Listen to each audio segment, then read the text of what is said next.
so much for that beautiful introduction and reminding me to not wear suitcases to school and bad shirts. But yeah, that's the story. Thank you also for this truly heartwarming welcome and atmosphere here in this room. It's a special honor to be here with the Creative Mornings in Düsseldorf, especially coming from Cologne. Congratulations to having won the European Soccer Championships. Looking forward to come back in latest 6 years. No, but putting the kidding aside, we haven't really coordinated these introductions and the pitch, and I couldn't be more happy for what I've just heard, because before hopping into this short lecture, I have to make a confession, and it's about an insight that I gained this year after having attended many conferences and panels and gatherings of creatives and business people talking about innovation. And I think we might share this observation that almost on a daily basis we get an invitation to some meetup, whatever it is that looks at growth hacking or acceleration of something, startup culture and so forth. And to put it in a nutshell, what I feel ever more concerned with is that a lot of these things, a lot of these activities tend to become something that I describe as an innovation circus, where we put people on a stage and they give nice lectures and they are really colorful and we do a lot of social media coverage for them, and then they leave the stage and we leave the room and nothing really changes. And that I experience as a painful experience, and I haven't really found out why exactly, but maybe it is due to the things that lie behind all of this, and maybe it's also due to this growing feeling of discomfort that Lisa has referred to earlier, and the beautiful mother that we heard talking about racism in the streets, and the assumption that this populism, right-wing, left-wing, wherever it comes from, maybe has a reason that has to do with this circus too. And when I got invited to talk about chaos, I immediately had to think about one main objective of our work, but also kind of the centerpiece of 90% of the conversations that we have with clients, with colleagues, with friends and family. And it's pretty much all about an impression that we have grown over almost 20 years now, which boils down to a thesis, which is that we are actually experiencing an epochal shift in time. And I sometimes describe it as the shift from the Gutenberg era to a Zuckerberg era. Who's not on Facebook? Hands up. 2, 3. Okay. Who has not brought a smartphone today? No one. You. Thank you.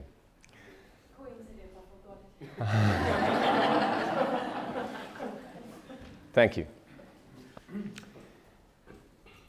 And I don't know who recognized this pattern. I took it from a film. It's a language, actually. And I think we need a new language. We need a new understanding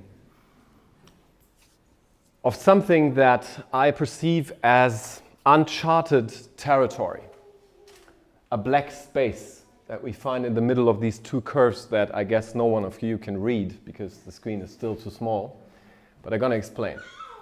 On the left-hand side, we see some technology foundations like the internet or the cloud, big data analytics.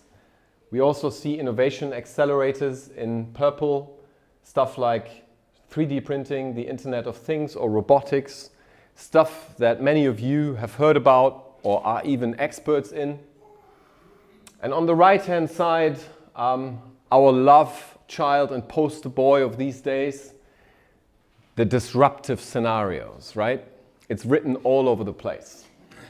And I love it. I love it too. It's about stuff like autonomous vehicles, exciting, smart cities, or let's pick another one, artificial intelligence, of course. Yeah? We've got to talk about AI. We can't have a day without it. And here comes the problem, at least in my opinion. What we do mostly is we look at selected topics, we look at selected issues, we focus in on them, we get all excited, we dream about maybe a future of autonomous mobility, and then we discuss that and we see many problems, especially in Germany. I think we are the world champions, not in soccer, but in yes, but theory. And I mean it. Congratulations that you spent your day yesterday in Berlin with Google, where maybe there's a different DNA, which more goes like, what if? I spent my day yesterday with bankers. And it left an impression again, and I was a bit worried about this morning because I felt like, can I really talk about like ethics and stuff? Because these guys are still with mobile, really? Mobile payments? Difficult. But coming back to this, the uncharted territory, the black space. Here it's described as the new economic paradigm. And of course there is a lot of economics in this. But Lisa said it, thankfully, economics do not exist without societies, right? We've got to have people running economies and living by and off economies. And that's what we do. But what we don't do is reflect about what is going on between these two curves. And what is going on there is beautifully described in a movie that I urge you to watch, and maybe some of you have already done this. It was on the public television in Germany just a few weeks ago. It goes by the title, The Cleaners. Anyone seen it? Yeah, 2, 3, 4. You should look at it because it doesn't only show here in the background with this beautiful motion graphics animation what is going on inside this black space, this uncharted territory that is invisible here and now, but it's present. And what this is actually is Manhattan, and what you see is the activity of social media postings that are sent out like on a constant base. In 2017, give it a guess, how many Facebook posts per second were uploaded on Facebook per second? Give it a guess. 2 billion. Okay. Someone else? Another figure? It was actually 3.3 million only. Yeah. So maybe you are a futurist as well. So you can see already like where it's going.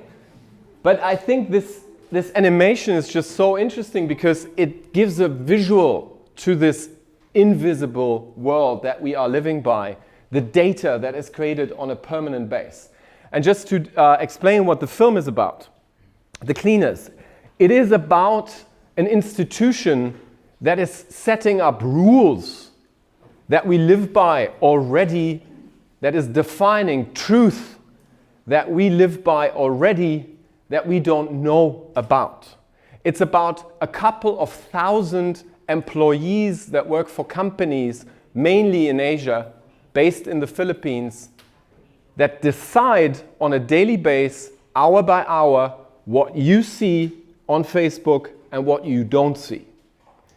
And while we still have discussions with decision makers like politicians or managing directors at banks and other companies that dismiss social media as something for the youth or something for the people who are bored to death and don't have a job, this is actually creating realities that change the way we live on a daily basis. We at Ganaka Global Think Tank, we have started to study this in 2002, and we haven't stopped yet. What we found are some patterns, and we haven't stopped to study, I said it, so maybe there are more, but we found like 7 different dimensions of what we call the digital modern, and I don't have the time to go into the real details of this today, but just to give you a glimpse, we see that we in fact find new lines and ways of thinking that people use to create economic value, to create institutions of power, and when a politician is able to send down the stock market price of a company like Boeing with a tweet, that is what we're talking about. And that just happened like 2 years ago when he started. And he's not the only one. Think about Brexit and more. We're going to get back to this. Then there's new capital. Traditionally, when we talk about capital, we think about cash and we think about assets like real estate property and so forth. What we do not realize is the worth, the value of the network, the capacity that is to be found in networks and interrelationships between different points of data. What we also don't look at is the merger of man and machine. Has any one of you really gotten their heads around the transhumanism movement yet? Yes. He's got a chip in his hand. Welcome to the club. In 2016, there was an American president candidate who ran for the Transhumanist Party. That party didn't have like 50,000 supporters. It had more than 600,000 supporters. So that makes it almost 1 million. And this is a movement that is just, very natural in a way, happens worldwide, very close to the quantified self movement that looks at the merger of man and machine. And we're not talking about pacemakers here alone. We're talking about maybe a new species even. I refer to it as software sapiens. And I'm going to get back to that too. Another one is gamification. Everything is gamified right now. Even Facebook and Instagram and more stuff like that is actually games because it's pretty much a huge Excel spreadsheet that we fill out together for free for these companies on a daily basis about affinities and aversions. And then you can draw your insight from that. Infrastructure has dramatically changed, and I ask you to put yourself to the test whether you know who owns the infrastructure that you use on a daily basis when you work with your most personal data. Your deepest secrets, your photos, your videos, and all the stuff, where is it right now? Do you have an idea who is looking at it right now? You don't. Who owns the cable between Europe and the US or Asia that data runs through? And this is actually super important stuff. And there's a little red circle here that looks at North Korea, where the United States of America tested their power in infrastructure 3 years ago, the week before Christmas, when they literally shut off North Koreans' internet. Yeah, it was a retaliation for some other offensive political move, and they shut it off, and it was clearly visible on the IP network. Another one that most of you know about really well is the value that is in information. When you look at the stock markets today, you see that companies like ExxonMobil, a search engine for oil and gas, in comparison with a search engine like Google, Alphabet, or Facebook, has lost dramatically in value. And the last one is the one that I started with, which tells us that politics today doesn't happen anymore primarily in parliaments or in parties, but in social media. We are really convinced that the two incidents that we know best of, Brexit and the Trump campaign, were both won mainly through social media. Psychometric targeting. So advertising played out on a base of one-to-one, based on the knowledge about the mood, the location, and the political configuration of individuals. And the interesting thing is that no one here in this room is actually surprised by anything that I just said over the last 5 minutes, right? You go like, what's he talking about? Yeah? We all know this, right? Context, I think, is the key here. This has happened over the last 20, 30 years. We don't need to look in the future. And I'm blaming my parents for having not taken care of looking at what was going on for the last 20, 30 years that gave us this situation, this shift. The opportunity for people like Zuckerberg and alikes to create a structure that we find in this table, again, difficult to read, but what you find here are the like 10 global titans that now define the rules that we live by. And you recognize the names like Google, Amazon, Apple, Microsoft, Snap, Facebook, and, important, Tencent and Alibaba. We still like suffer from this too much Western-focused perspective, in my opinion. We really need to take into account what is happening in Asia because it's just massive. And what they did basically, and you can go through this later, I will share the slides, they built like a mesh of rules and power positions around this uncharted territory, the black space. They claimed it. That, like the gold diggers, like two centuries ago. They looked at this uncharted territory and said, let's grab it. And they did. So they came up with everything. IT and cloud services, Amazon Web Services. Isn't it a blessing? You can just buy into their service for almost no cost. An operating system that now runs on everything. Yeah? You read the news this week. Amazon came out with a microwave. Fantastic. But not only a microwave, but also a little device, an Alexa, for your car. So while a luxury car maker from Munich in Germany is still running its cars by asking you to open it with an iPhone and operate it with an Android phone, sorry, yeah, they go the platform way, and we all know it. They are well prepared, and they have accumulated leverage that is going far beyond anything that we could still control and regulate with national legislation. Just one figure. The revenue per employee with Facebook last year was $1 million. And this is an exponential curve as well. So Facebook is literally printing money, and they couldn't give less of a fuck about any European regulation. I'm sorry to say that. But if you're swimming in cash, you can just do all litigation that is necessary to get through this. And here, welcome to Germany. We have the president of the German Teachers Association warning of the computerization of German classrooms just last year. I have 2 children at home, and they are 4 and 6, and I've got to take care of them, and this is worrying me. And I'm not talking about, putting them into VR and leaving them there so they can make their way, but this is the problem. We have decision makers who are white, old, male, and alpha, and they have stopped, I don't know when and why, but to listen and watch to what is going on in the world. Talking about exponential curves, Moore's law, everyone in the room knows it.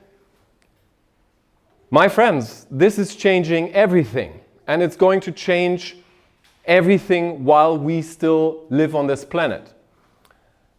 We are now in 2020, so about here, where computing power already surpasses the brain power of a mouse. That happened in 2015.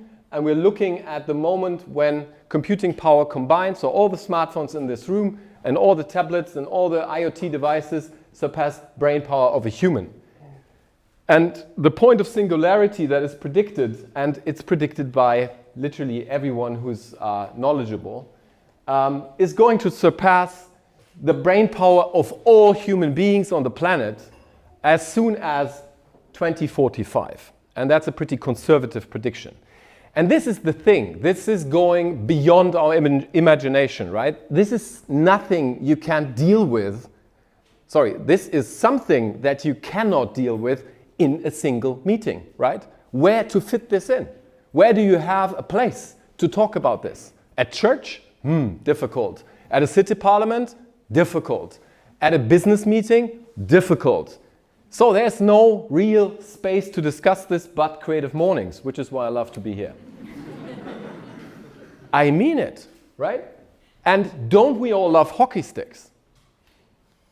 Hockey stickers, that's what we all want to see, right? Exponential growth, let's hack it, let's do it tomorrow.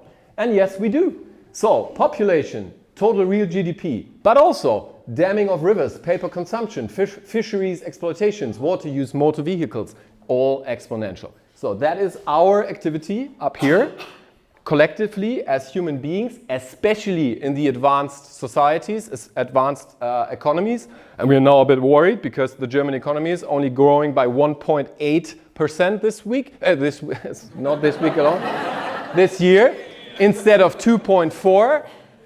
Bad thing. Well, the planetary, this is NASA figures, the planetary response is also exponential. So we've got here natural climatic disasters, ozone depletion, atmospheric CO2 concentration, and, well, to sum it all up, let's have a party, right? The great acceleration is happening as we speak. And this is the bizarre thing. We're in Germany, everything is fine. We're in Düsseldorf, it's even finer. Plenty of food, beautiful drinks, beautiful people. Where's the chaos? Do you feel it? I don't. Yeah? I come here with a car sharing vehicle in the morning, everything is fine. So you've got to actually, I've got insurance. I've got insurance. You've got actually to leave the comfort zone to realize what is going on. And there are Nobel Prize winners who have studied this, fortunately, because I'm a dropout. So I never finished any university. And this guy here, Paul Crutzen, he's from the Netherlands. He coined a term that I'm going to share with you too, which is the Anthropocene. It's an Earth, a time that describes what happens with planet Earth. And I'm going to put it into context. And this is maybe not something that most of you deal with every day. But for 4 billion years, this planet that we kind of rely on, because it's the only one that we have, 4 billion years, it was driven by astronomical forces, geophysical forces, and internal dynamics. And here comes the thing. For only 40 years, who's older than 40? Hands up. Okay. Older than 50? 60? Okay. You're still close. Yeah? For only the last 40 years, we as humans have changed this formula, and now it's us only who are shaping the shape and the future of this planet. So industrialized societies now decide about the next 4 billion years, right? I've gotten so much from geography and physics that this blue planet has another 4 billion years in theory until it burns, yeah, because the sun is going to explode. It's a long time, don't worry. Yeah? But what is not a long time is two things. It's this. We have all taken part in this. More than 50% of the worldwide oil resources have only been exploited since '85. And the more interesting thing is what is going to happen in the next 40. And my impression is that we're so busy with trying to understand the digital transformation and how to use Instagram stories and I don't know what else, that we are kind of missing the point here, which is that one. someone told me this story and I couldn't forget. In Tanzania, there's a mountain or a mountain area, and that's where they live. The mountain gorillas. Their fate as a species nowadays, only 100% relies on us as humans. If we like the mountain gorillas to live on, they can. If we decide to take that forest too, they're going to be gone. Oh, he's here too. I wonder why.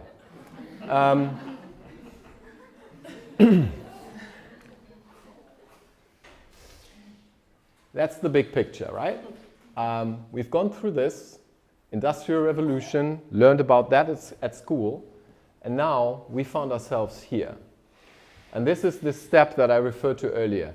We are eventually in a situation, as difficult it might be to comprehend, at least it is for me, where we face an evolutionary step from Homo sapiens to software sapiens, literally within a blink of an eye.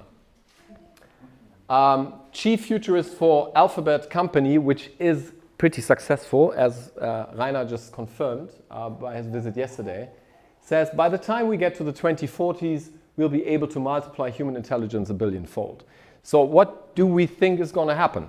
Is this machine going to just continue the way we live and work the very same way we did? I doubt it.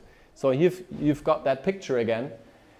Looking at that singularity point in time, this gives us 40 years. That's the runway that we have left to make a difference. And not just stand up in the street when someone is being attacked in a racist way, but to literally, thank you for the introduction, rethink and redesign almost everything that we have learned at school, at university, that we live by in the companies that we run.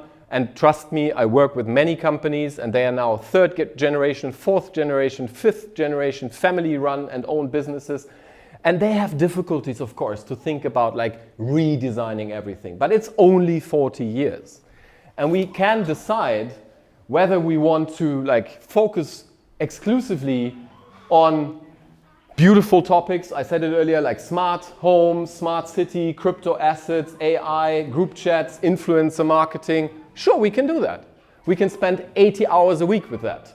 Yeah, we can build robotic furniture, like Ori does in Boston, and we can tell Alexa to make our bed. Yeah, this is possible now. Wonderful. But it leaves me with this feeling. Yeah? Changing furniture on the deck of the Titanic. Yeah?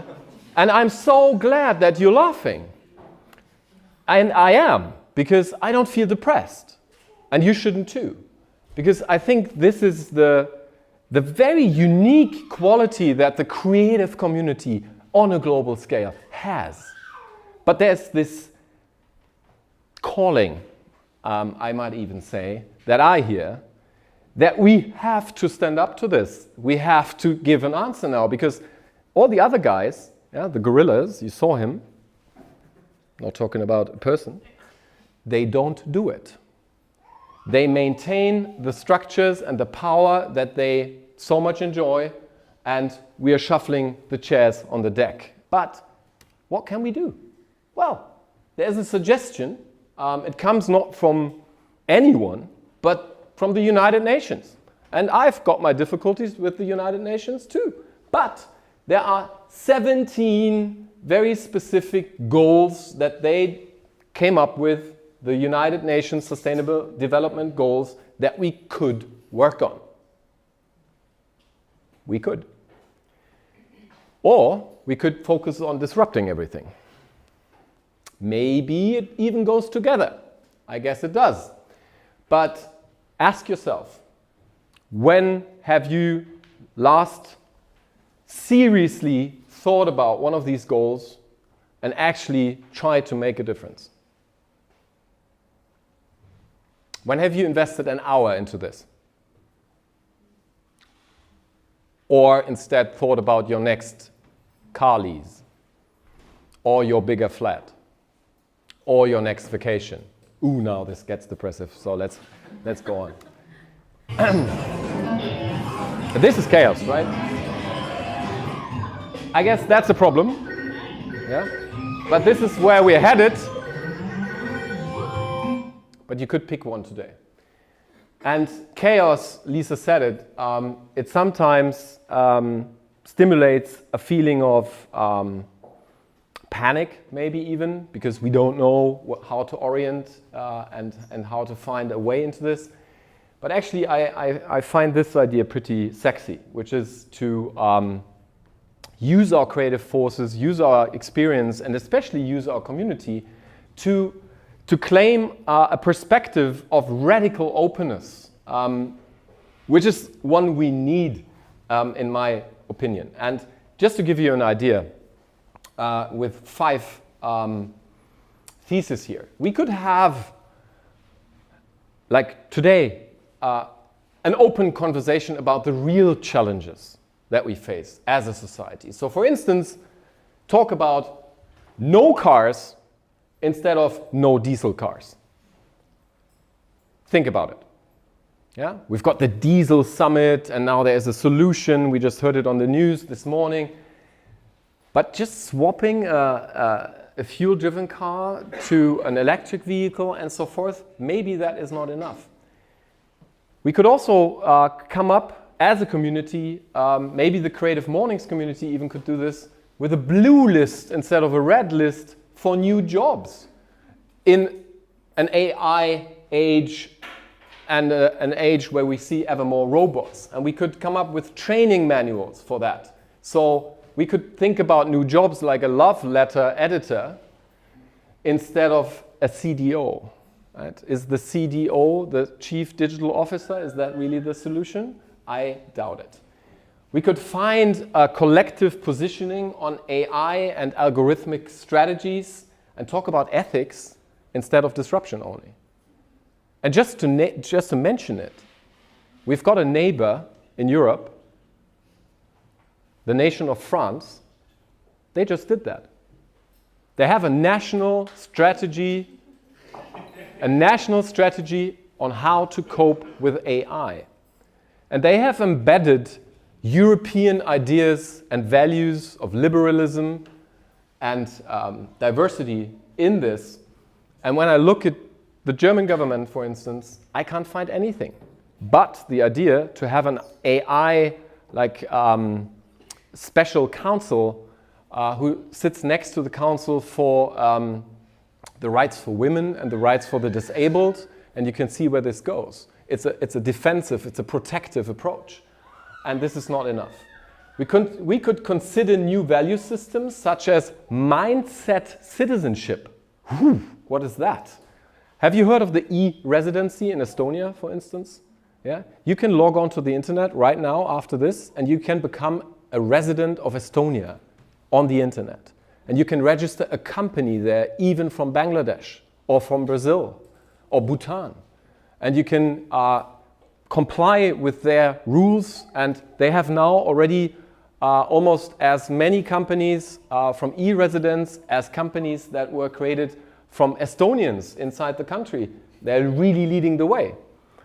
And again, due to the short time, I can't go into the details of this, but are you aware that there isn't only a G7 or G8 or G20 group in the world that meets in Hamburg and fucks up the street? But that there is a D7 group in the world, a group of 7 countries that are like the digital leaders, and they exchange about the future. And there's New Zealand that is a specialist in open data, and there's Estonia that is a specialist in e-government, and then there's the UK and Uruguay, but no Germany. Surprise. But this should not just be something that we declare ourselves fine with. We should change that. And the last one is maybe the most important, to come up with new ideas for purpose, not just to hire new talent and claim that we're going to make the world a better place as a company, but a real purpose for this lifetime that we have on the planet and profit beyond human labor. So talk about society and not so much about startups. I love startups. I'm with many startups, but again, this is a unit that is too small. And you will rightfully criticize everything I said, I guess, unless I personally, and with my network and my resources, would at least try to make a difference. And I tried for a long time, and I failed, especially in the German-speaking market, because people were like, what the fuck are you talking about? Yeah? Can we just do more business, please? Where's your Porsche? I'm not making this up. People came up to me and they were like, think tank, really? Who needs that? Yeah? Can't you just comply with the existing system and do nice stuff and then everything is fine, relax, have a party, yeah? Take care of your family. I just can't. And 2 years ago, I found people in a place that I had never thought about. In Liechtenstein, of all places. Yeah? Do you know how many people live in Liechtenstein who have this passport? Any idea? 300,000? Anyone else? It's 36,000 people. They have the highest GDP per person in the world. In other words, they're filthy rich. And no one talks about this place. And you wonder why. Anecdote, the principal of Liechtenstein is the largest single address for European agricultural what is the term? Subventions, like Subventionen. So they get paid to run agriculture without Liechtenstein actually being a member of the European Union. And then you get to some really interesting connections. But that's, again, another lecture. So they have one valley in the Alps, 36,000 people. They have a capital. They have a seat at the United Nations. They have a foreign minister, and so forth. And they have a really interesting bunch of young people there who come from very wealthy families. And they could be here this morning, and they understand exactly what the challenge is. And together with them, we created this, the whos.institute. That's the domain. You will find it on the web. And you're heartily invited to check out on it and work with it. And again, no worries, I won't go into the details, but we've literally gotten a house there where we bring together like all different stakeholders from society, economy, politics, culture and art, and work on all the problems and challenges that I just talked about, trying to create a different worldview.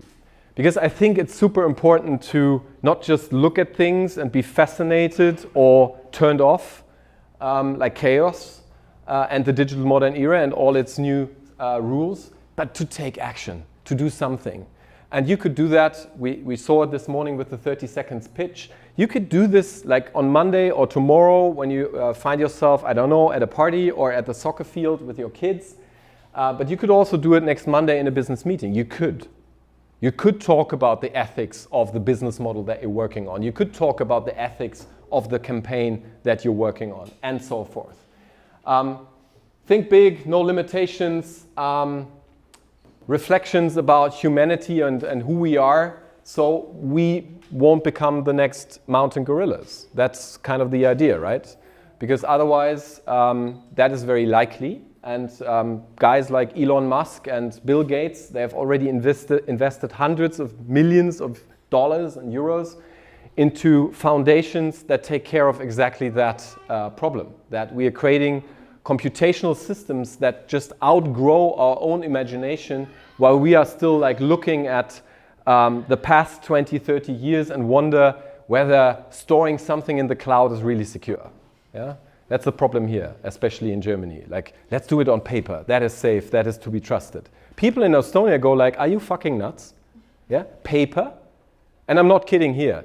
They have a law, it's Europe, that says pencils now are ceremonial objects. You board a plane in Düsseldorf and you fly 1.5 hours and you're there. We're not talking about Singapore or Shanghai or Sao Paulo. We're talking about the Nordics, like it's a tiny country. Again, this is even tinier. So yeah, let's go out, let's make a difference, maybe put a dent in the universe, and you're more than invited to come back to me with critique, questions, feedback. I said it earlier, I'm going to share this presentation, and I hope you won't only kill all the food, but you will also like have a nice discussion after this, and I give it back to you guys. Thank you so much.